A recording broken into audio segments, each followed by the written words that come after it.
আজ আমি নিয়ে এসেছি নতুন একটা রেসিপি। তো আজকে আমি বানাবো আমচুর।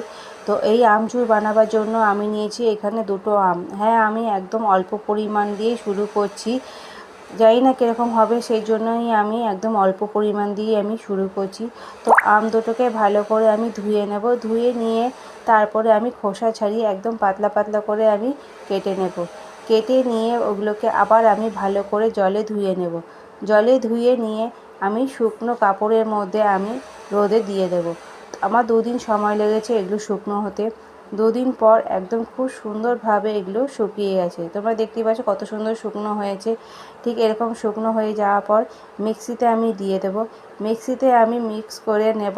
একদম গুঁড়ো যখন হয়ে যাবে তখন আমি এগুলোকে চালনিতে দিয়ে দেব। ভালো করে চেলে নেব। চেলে নিয়ে আমার দেখো কত সুন্দর তৈরি হয়েছে আমচুর। একদম দোকানে